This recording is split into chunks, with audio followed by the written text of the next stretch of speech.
Hello friends, welcome. Active and passive part 2। पहले video में हमने एक्टिव से पैसिव स्टेप बाय स्टेप बनाना सीखा था। आज इस पार्ट में हम इसके एडवांस पॉइंट्स हैं वो डिस्कस करने वाले हैं। तो ये 4 स्टेप थे, जिन 4 स्टेप में हमने एक्टिव से पैसिव कैसे बनाते हैं वो सीखा था।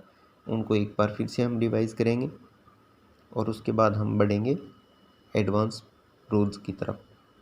तो पहला स्टेप था, हम ऑब्जेक्ट को सब्जेक्ट बनाते हैं, फिर उचित हेल्पिंग वर्ब, मेन वर्ब का थर्ड फॉर्म और बाई के साथ ऑब्जेक्ट को सब्जेक्ट बना देते हैं। यहाँ एक पॉइंट है वो ज़्यादा समझने वाला है, वो है उचित हेल्पिंग वर्ब। तो एक्टिव वॉइस में दिए गए टेंस की पहचान करके उसके नेक्स्ट पार्ट की एचवी लगा देते हैं। लेकिन अगर कोई कंटिन्यूस पार्ट हो तो उसी पार्ट की एचवी और आईएनजी को हटाने के लिए बीइंग लगाते हैं। ये हमने पहले वीडियो में अच्छे से डिस्कस किया था। अब हम टेंस के चारों पार्ट के एक एक एग्जाम्पल लेते हैं। पहले हम इंडेफिनिट का एग्जाम्पल लेंगे, सी कुक्स फूड। तो यहाँ हमने देखा कुक्स है वो प्रेजेंट इंडेफिनिट है, तो इसका नेक्स्ट पार्ट यानी कंटिन्यूस की एचवी लग गई इज। तो फूड इज कुक्ड बाई हर। इस तरह से इसका उचित एचवी लगा के हमने पैसिव बनाया। नेक्स्ट हम कंटिन्यूस का एक एग्जांपल लेते हैं, जैसे सी इज़ कुकिंग फूड। तो यहाँ पर इज प्लस आईएनजी आया है, टेंस की पहचान की हमने अभी डिस्कस किया था। अगर इज प्लस आईएनजी यानी कोई कंटिन्यूस पार्ट होता है तो उसी पार्ट की एचवी, कहने का मतलब इज एम आर में से कोई एक एचवी लगेगी तो ये कंटिन्यूस है, तो इसमें इज लग जाएगा। आईएनजी को हटाने के लिए बीइंग लग जाएगा और कुक का थर्ड फॉर्म कुक्ड और हो जाएगा बाई हर। ये सारी चीज़ें एक बार में लर्न नहीं हो रही हैं, तो आप अच्छे से पहले टेंस चार्ट और इसका पहला पार्ट संबंधी 2 वीडियो हैं वो ज़रूर देखें। उसके बाद ये चीज़ें आपको और अच्छे से समझ में आएंगी। नेक्स्ट एग्जांपल, सी परफेक्ट का एग्जांपल लेते हैं, सी हैज़ कुक्ड फूड। इसका भी टेंस की पहचान करेंगे। फूड हमारा ऑब्जेक्ट से सब्जेक्ट बना दिया। परफेक्ट है, परफेक्ट कंटिन्यूस की एचवी हो जाएगी यानी बीन ऐड हो जाएगा। Food has been cooked by her. तो इस तरह से हम सारे एफर्मेटिव हैं उनका एक्टिव से पैसिव बना सकते हैं।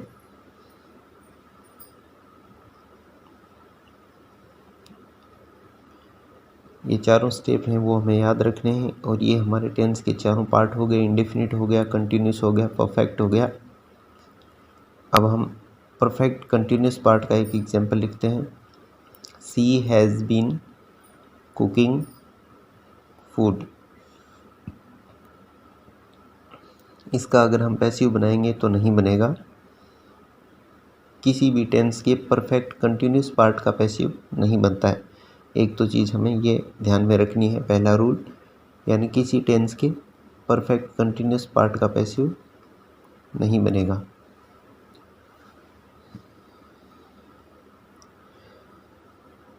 कुछ एग्जांपल और हैं, इनको डिस्कस करते हैं। ये हमने लिए हैं सारे फ्यूचर टेंस के, future indefinite, future continuous, perfect और परफेक्ट कंटिन्यूस के। तो पहला है सी विल कुक फूड, ये है फ्यूचर इंडेफिनिट का। She will be cooking food, ये continuous. She will have cooked food perfect और she will have been cooking food perfect continuous. अब हम इनका पैसिव बनाएंगे।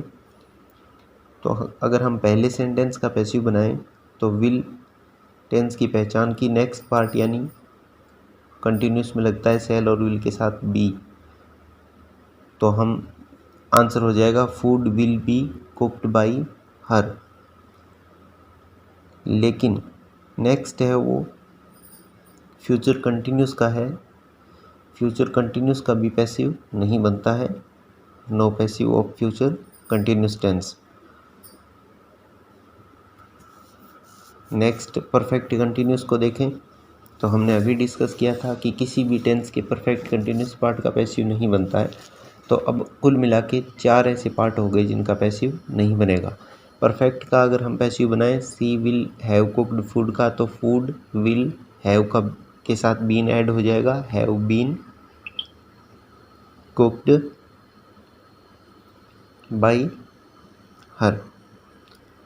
तो यहाँ हम ये चीज़ सीखे कि किसी भी टेंस के परफेक्ट कंटिन्यूस पार्ट और फ्यूचर कंटिन्यूस, ये जो टोटल 3 टेंसेज होते हैं और उनके 12 पार्ट्स होते हैं, उनमें से 4 ऐसे पार्ट हो गए जिनका पैसिव नहीं बनेगा।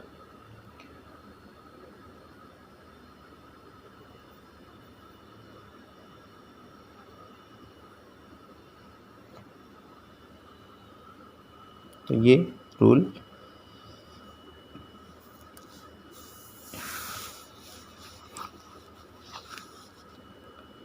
ये 4 पार्ट्स ऐसे हैं जिनका पैसिव नहीं बनेगा।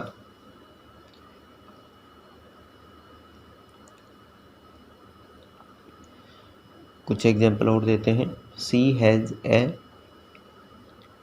कार, सी इज कुकिंग,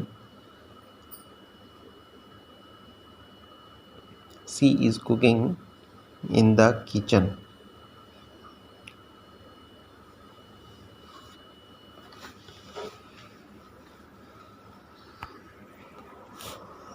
यहाँ सी सब्जेक्ट है, हैज़ वर्ब है, ए कार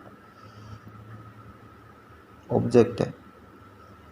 लेकिन नेक्स्ट पार्ट को देखेंगे तो she is cooking in the kitchen, इसके अंदर ऑब्जेक्ट नहीं है। तो इस तरह से हैज़ आता है और कोई पजेस बताता है तो उसका पैसिव नहीं बनता है। इसके अलावा वर्ब के 2 टाइप हमने पढ़े थे, एक होती है ट्रांसेटिव वर्ब और एक होती है इंट्रांसेटिव वर्ब। ट्रांसेटिव वर्ब ऐसी वर्ब होती है जिसका अपना ऑब्जेक्ट होता है, इंट्रांसेटिव वर्ब जिसका ऑब्जेक्ट नहीं होता है। तो यहाँ पर she is cooking in the kitchen, इस सेंटेंस में ऑब्जेक्ट नहीं है। इस तरह का कोई सेंटेंस हो तो उसका ऑब्जेक्ट, उसका पैसिव नहीं बनेगा। ट्रांसेटिव वर्ब यानी जिसका ऑब्जेक्ट होता है, इंट्रांसेटिव वर्ब यानी वर्ब तो होगा लेकिन उसका ऑब्जेक्ट नहीं होता है। लेकिन पहले वाला सेंटेंस है, इस तरह के एक्सेप्शन होते हैं, पजेस को बताते हैं, अधिकार या स्वामित्व को, और हैव वर्ब होता है, उनके पैसिव नहीं बनते। इसका डिटेल में रूल हम आगे पढ़ेंगे।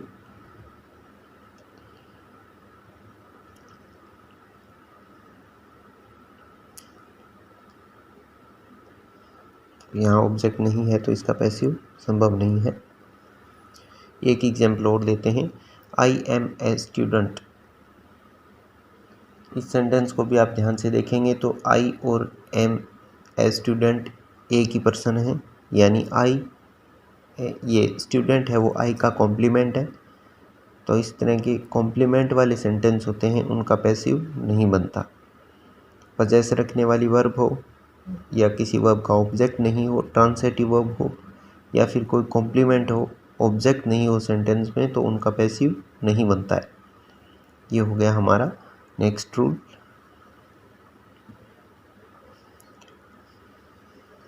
हैव ऑब्जेक्ट नहीं और complement.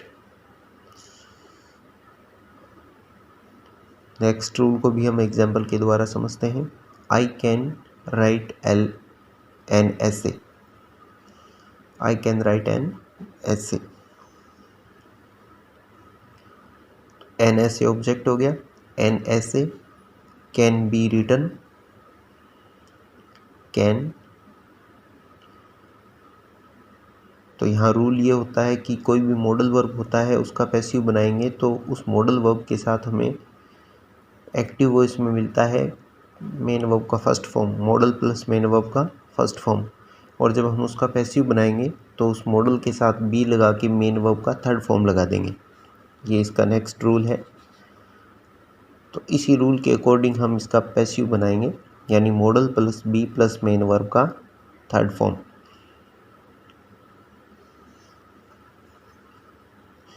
N essay can be written by me. तो कोई भी मॉडल वर्ब हो उनका इस स्ट्रक्चर के आधार पर पैसिव बनेगा।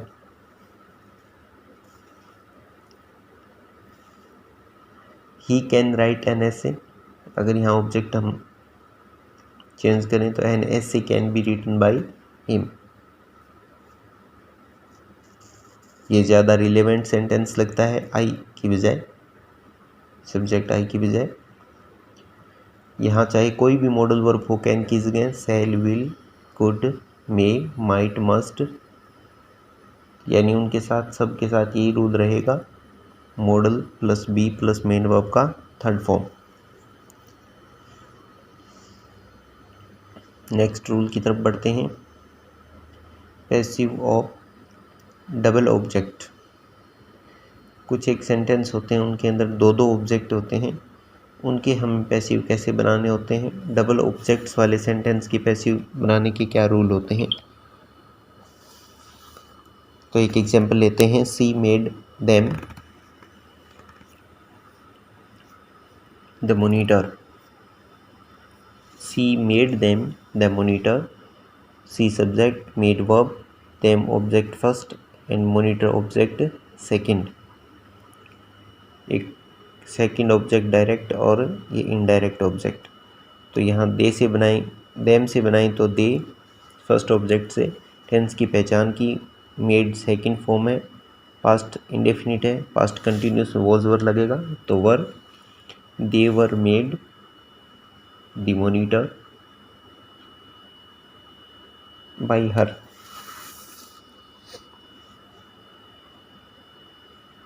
ये हमारा पैसिव हो जाएगा।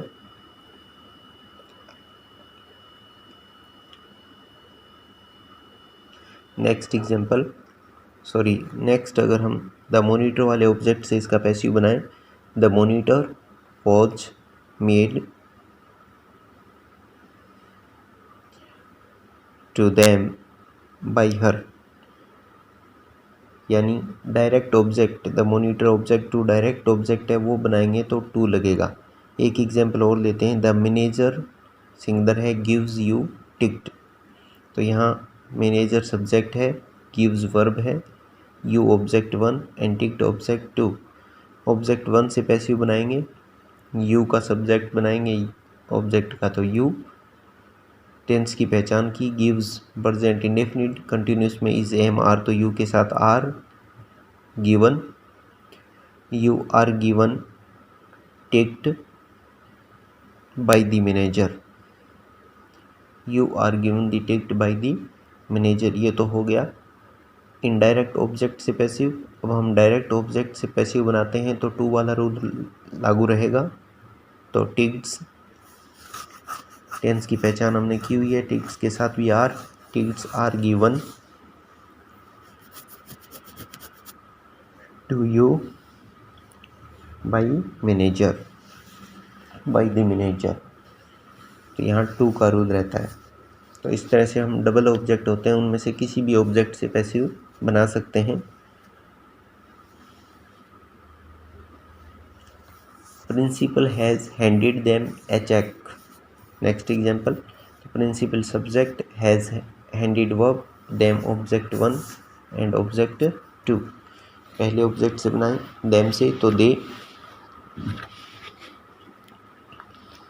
हैज़ बीन हैंडेड, यानी ये परफेक्ट है, प्रेजेंट परफेक्ट है तो परफेक्ट कंटिन्यूस पार्ट हो जाएगा, यानी बीन ऐड हो जाएगा। दे हैव बीन, हैज और हैव में से हैव लग जाएगा। They have been handed a cheque by principal, a cheque by principal.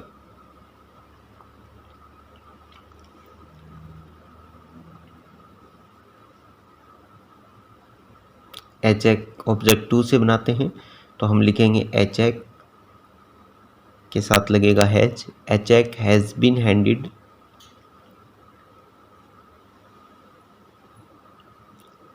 To them by principal. तो यहाँ डायरेक्ट ऑब्जेक्ट से ये पैसिव बनाने का रूल रहेगा, हमें उससे पहले टू लगाना होता है, ऑब्जेक्ट से पहले टू।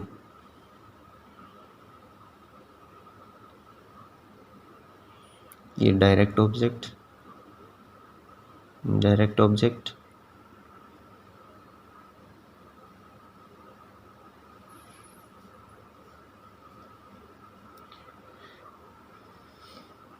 ऑब्जेक्ट से पहले पैसिव में to.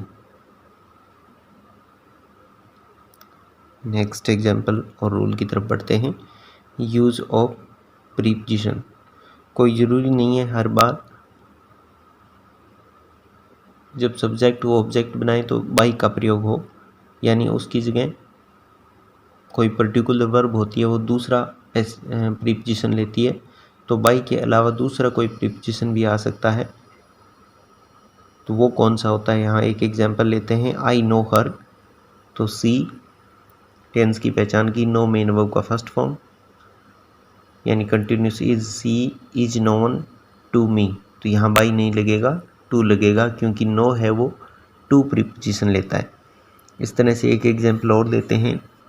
Ram married Sita, married main verb का सेकंड फॉर्म है, पास्ट इंडेफिनिट कंटिन्यूस की हेल्पिंग वर्ब लगेगी। सीता वॉज मैरिड, बाई नहीं लगेगा यहाँ, टू राम, यानी मैरी और नो दोनों ऐसी वर्ब हो गई जो अपने साथ बाई नहीं लेती हैं, टू लेती हैं। इसके अलावा एक एग्जांपल और लेते हैं। You surprised me, I was surprised, ये भी अपने साथ बाई नहीं लेता है, सरप्राइज्ड एट आता है, सरप्राइज्ड एट यू। तो ये हमारी वर्ब की लिस्ट है। पहली लिस्ट में पहली पंक्ति में जो नाम है वो है नो, ओब्लाइज, मैरी, इनसे पहले टू लगता है। दूसरा है displeased, pleased, agree, disagree, full, decorate, throngs, cover, तो इनसे पहले विद प्रीपोजिशन आएगा, बाई का प्रयोग नहीं होगा। ये कुछ एक वर्ब्स और इनके साथ लगने वाले प्रीपोजिशन को हमें लर्न करना है। नेक्स्ट है interest, involve, embody, include, contain, hold, ये सारे वर्ब्स हैं, इनके साथ इन प्रीपोजिशन लगेगा। नेक्स्ट है alarm, surprise, astonish, disappoint, shock, distress, इन वर्ब्स से पहले एट प्रीपोजिशन लगेगा। तो ये सारी वर्ब्स और इनके साथ लगने वाले प्रीपोजिशन आप अच्छे से याद कर लें। लाइक लाफ, लाफ के साथ भी एट लगता है, लाफ एट।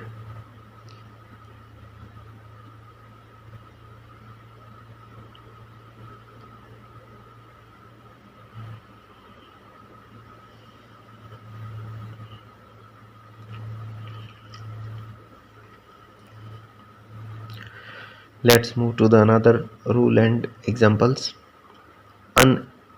Unimportant subjects, कई बार सेंटेंस के अंदर सब्जेक्ट्स होते हैं उनका जिक्र करना जरूरी नहीं होता है, केवल हमें एक्शन बताना होता है। तो ऐसे कौन कौन से सब्जेक्ट्स हैं जिनको बाई के साथ पैसिव वॉइस में हमें लिखना जरूरी नहीं है? दे, पीपल, पुलिस, गवर्नमेंट। इसके अलावा सम से बनने वाले, एनी से बनने वाले और नो से बनने वाले वर्ड होते हैं, जैसे समवन, समथिंग, समबडी। ठीक वैसे ही anyone, anything, anybody. Something, sorry somebody, anybody,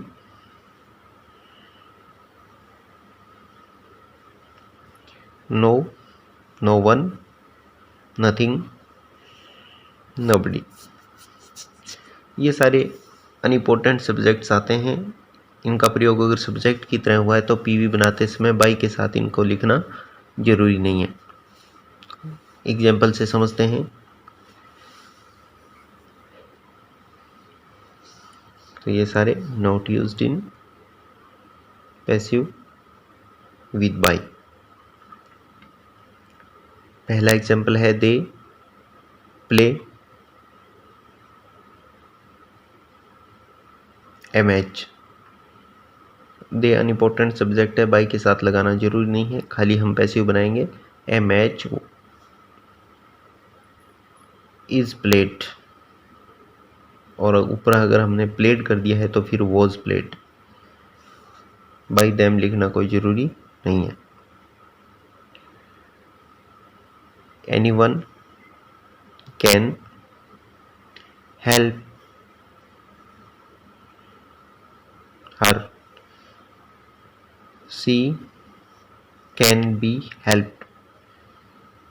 anyone unimportant subject है, need not to write with verb, need not to write with by.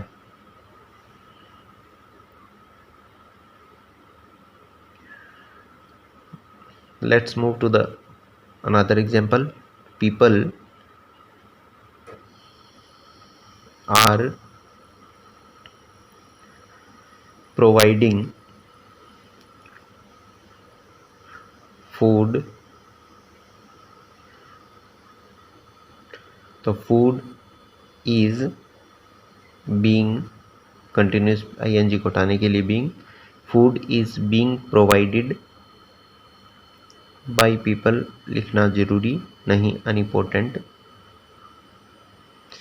Subject है। So note, in case of no, none and nothing, यानी अगर ये हमारे subject हों और हमें इनका पैसिव बनाना हो तो इन वर्ड्स को हमें रिमूव करना होता है और उसकी जगह हमें नोट लिखना होता है। थोड़ा अलग इसका रूल है, इसको हम एग्जाम्पल से अच्छे से समझ पाएंगे। रिमूव एंड ऐड नोट, यानी इन वर्ड्स को हटाएंगे और नोट को जोड़ेंगे। चलिए पहला एग्जाम्पल लेते हैं।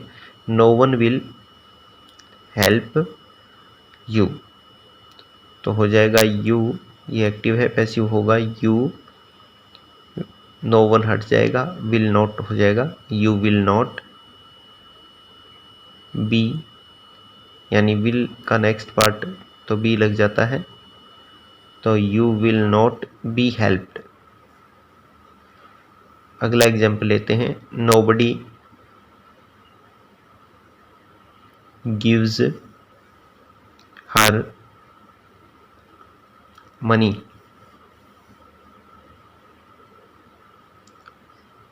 सो इसका हो जाएगा she is not given money, nobody हट जाएगा और लग जाएगा नॉट, तो she is not given money.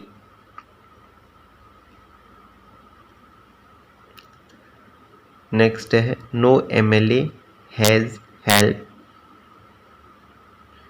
No MLA has helped me, तो I have been not helped, इतना ही लिख दें, या बाई के साथ लिखना चाहें तो नो नहीं लगेगा।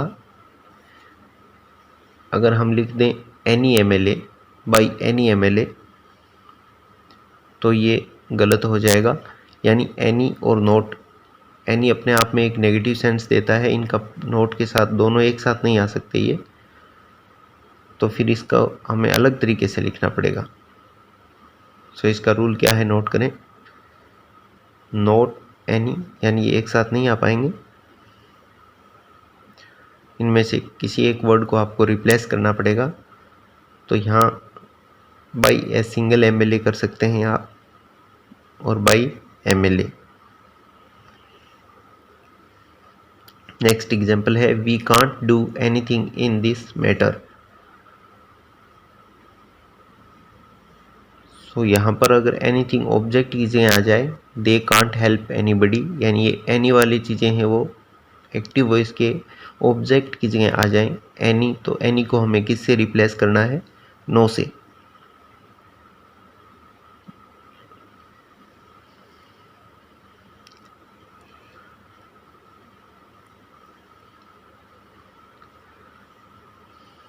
सो हो जाएगा एनीथिंग, एनीथिंग का हो जाएगा नथिंग कैन, और नोट को हटा देना है, nothing can be done in this matter, क्योंकि हमने एनी किस जगह नो लगा दिया तो फिर नोट भी हटाएंगे, क्योंकि दोनों नेगेटिव चीज़ें एक साथ नहीं आ सकती। तो nothing can be done in this matter. Next को देखिए, they can't help anybody. Anybody किस जगह हो जाएगा, नोबडी, नो हट जाएगा, nobody can be helped, nobody can be helped by an. They unimportant subject है तो बाई के साथ देम लिखना जरूरी नहीं है। Active and passive of interrogative sentences, यानी पर्सन और वाचक वाक्य हैं, उनका एक्टिव से पैसिव कैसे बनाएंगे। तो ये सेंटेंस दो प्रकार के होते हैं, बिगिनिंग विद हेल्पिंग वर्ब और बिगिनिंग विद WH वर्ड। तो हेल्पिंग वर्ब वाले सेंटेंसेस होते हैं, उनकी स्ट्रक्चर क्या होगी।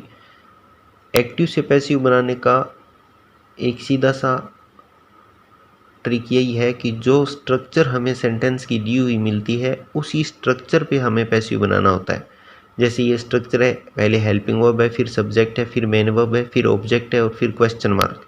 तो हमारे पैसिव की भी यही स्ट्रक्चर रहेगी, यानी हमें भी पहले हेल्पिंग वर्ब लिखना है, फिर ऑब्जेक्ट को सब्जेक्ट बनाना है, फिर मेन वर्ब का थर्ड फॉर्म और फिर बाई के साथ सब्जेक्ट को ऑब्जेक्ट बना के लिखना है और क्वेश्चन मार्क।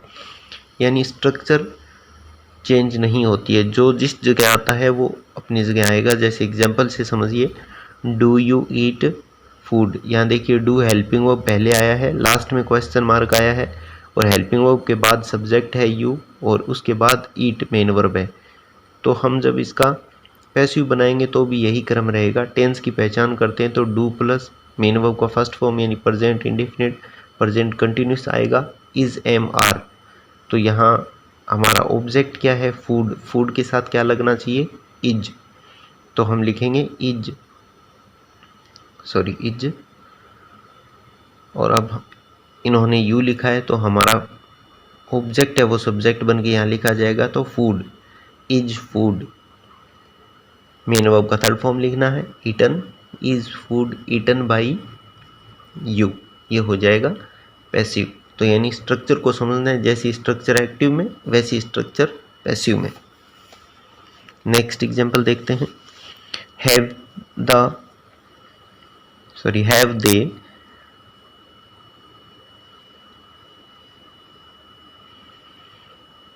कम नहीं, हैव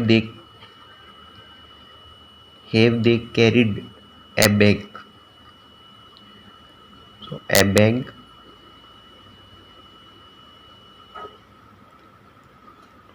के साथ हैज आएगा और बीन लग जाएगा, यानी पहले हेल्पिंग वर्ब है तो हमें पहले हेल्पिंग वर्ब भी लिखना है। तो हम टेंस की पहचान करेंगे, ये कैरिड, टेंस की पहचान की, प्रेजेंट परफेक्ट और प्रेजेंट परफेक्ट कंटिन्यूस बीन। तो has a bag been carried, has a bag been carried by them लिखना कोई ज़रूरी नहीं है, अनइम्पोर्टेंट है, लिखें तो भी। और क्वेश्चन मार्क। तो इस तरह से हम हेल्पिंग वर्ब वाले सेंटेंसेस हैं इंट्रोगेटिव, उनका पैसिव बनाएंगे। इज सी राइटिंग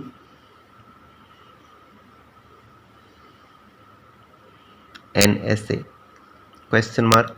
इस पहले आया है, टेंस की पहचान की, प्रेजेंट कंटिन्यूस इसी टेंस की हेल्पिंग वर्ब रहने वाली है, यानी इज एम आर में से कोई एक आएगा। एन एसे के साथ इज लगेगा तो हम यहाँ इज की जगह नीचे पीवी बनाते समय इज लिख देते हैं। सी की जगह हमारा ऑब्जेक्ट है उसको सब्जेक्ट यानी an essay, is an essay. Writing का ING हटाने के लिए बीइंग और राइट की थर्ड फॉर्म रिटन बाई हर।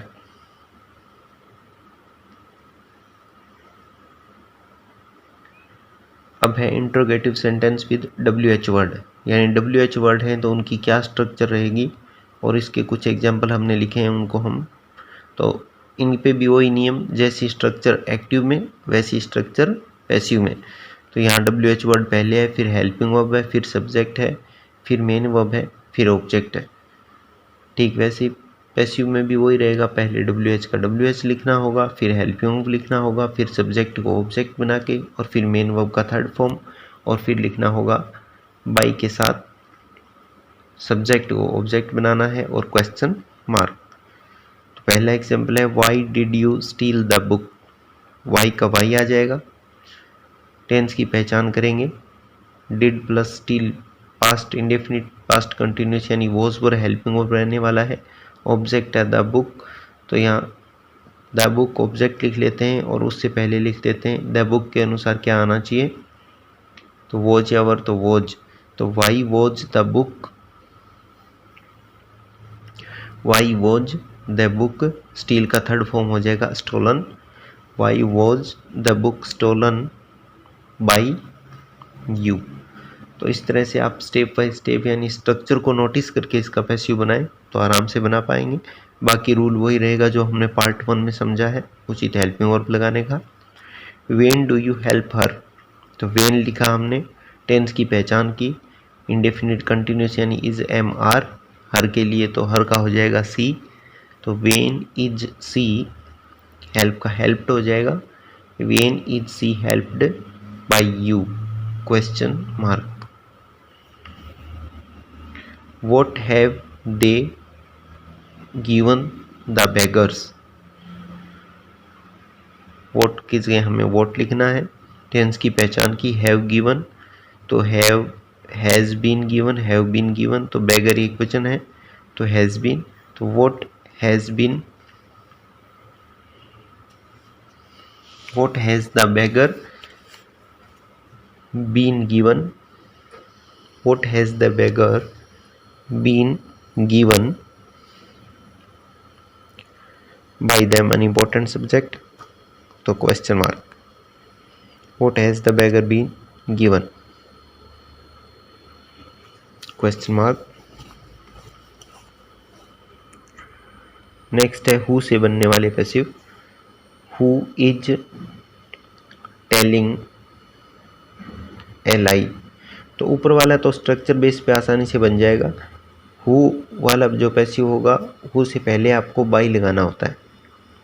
एक एग्जांपल और लिखते हैं, who broke the glass,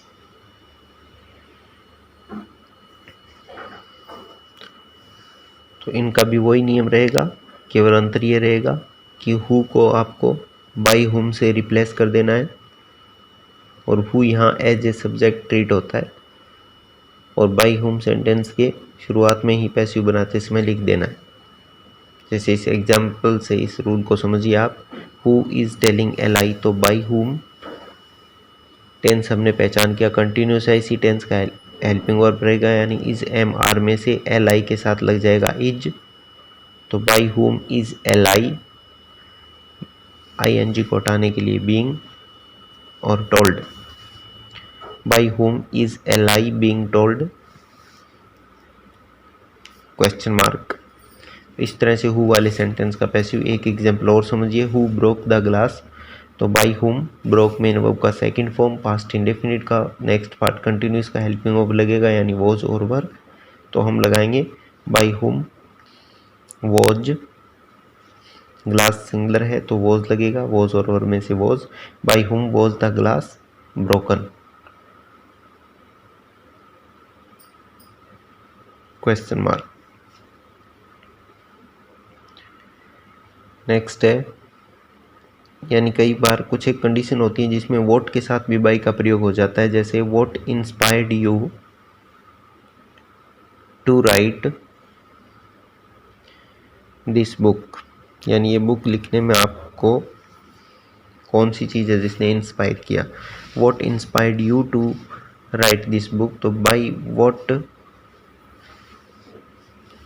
inspired main verb का सेकंड फॉर्म है, past indefinite, sorry past indefinite का अगला पास्ट कंटिन्यूस यानी वॉज वर हेल्पिंग वर्ब रहने वाला है, यू ऑब्जेक्ट है तो यू के साथ वर लग जाएगा, तो by whatever you inspired third form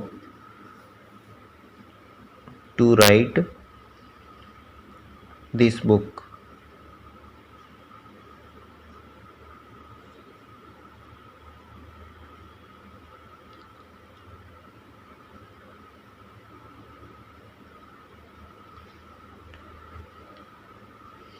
चलिए नेक्स्ट रूल पढ़ते हैं। पैसिव ऑफ इम्पेरेटिव सेंटेंसेस, यानी इम्पेरेटिव सेंटेंस का पैसिव कैसे बनाएंगे। तो इम्पेरेटिव सेंटेंस जानते हैं क्या होते हैं। इम्पेरेटिव सेंटेंस एक होता है मेन वर्ब की फर्स्ट फॉर्म प्लस ऑब्जेक्ट से शुरू होता है। For example open the door, open main verb का फर्स्ट फॉर्म है। एक दूसरा टाइप होता है जो डोंट से शुरू होता है, डोंट प्लस मेन वर्ब का फर्स्ट फॉर्म। लाइक इसी को बना देते हैं don't open the door, don't open the door.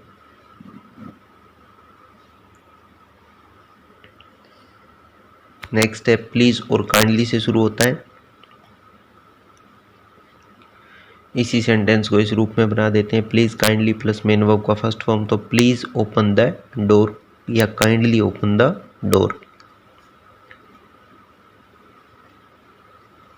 Imperative का नेक्स्ट सेंटेंस टाइप होता है लेट से शुरू होने वाले। ये दो प्रकार के सेंटेंस होते हैं। एक होता है late plus object plus main verb, like late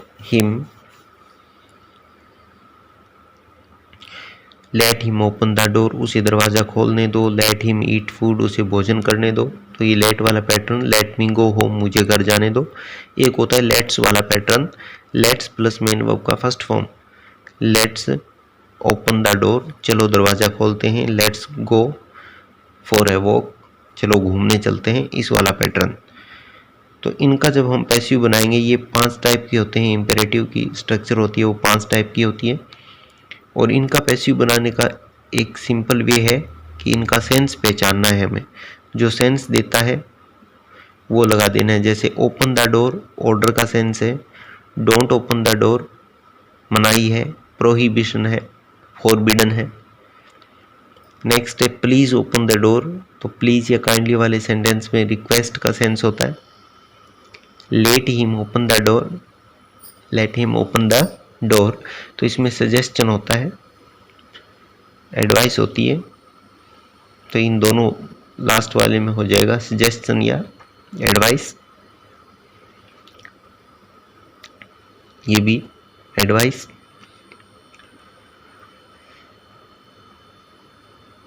तो ये हो गए हमारे इम्पेरेटिव के एक्टिव वॉइस के सेंटेंस। अब इन सेंटेंस का पैसिव बनाना बेहद आसान है। जो सेंस दिया हुआ है उसको, और ये जो सेंटेंस बोले जाते हैं तो वो सेकंड पर्सन को बोले जाते हैं। तो हम लिखेंगे यू आर ऑर्डर्ड, और आगे वाले सेंटेंस को मेन वर्ब से पहले टू लगा के जोड़ देंगे, you are ordered to open the door, ये इसका पैसिव हो गया। ठीक वैसे आगे वाले सेंटेंस में प्रोहिबिशन का सेंस है, फॉरबिड का सेंस है, तो हम लिख देंगे यू आर प्रोहिबिटेड और you are forbid, you are prohibited और you are forbidden to open the door. ठीक वैसे नेक्स्ट है प्लीज ओपन द डोर, तो यू आर रिक्वेस्टेड, रिक्वेस्ट का सेंस है, तो हम लिखेंगे you are requested, you are requested to open the door.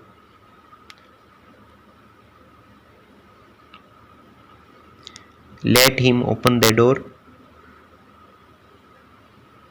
इसका थोड़ा अलग पैटर्न है। पहले हम नीचे वाले जो लेट्स वाला है उसको सोल्व कर लेते हैं। लेट्स ओपन द डोर, तो यू आर सजेस्टेड और you are advised to open the door, you are suggested और you are advised to open the door. तो ये 4 सेंटेंस होते हैं। इसमें तो सेंस के आधार पर हम इसका टू लगा करके पैसिव बना सकते हैं। Late him open the door, इसके लिए इसको समझते हैं। तो इसमें होता है late plus object plus main verb,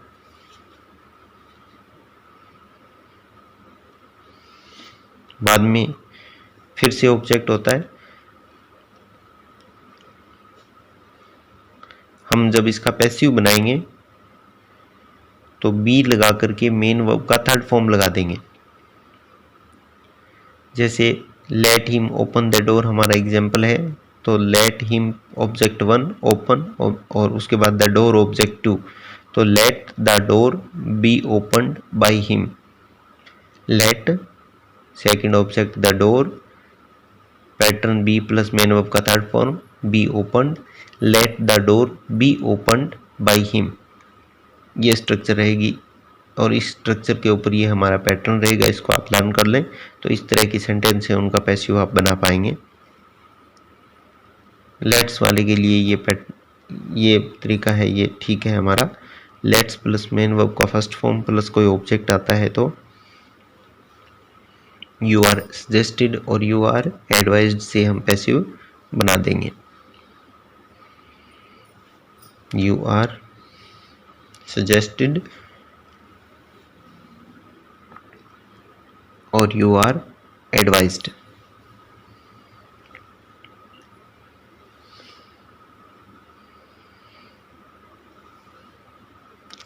let's go home, so you are suggested to go home।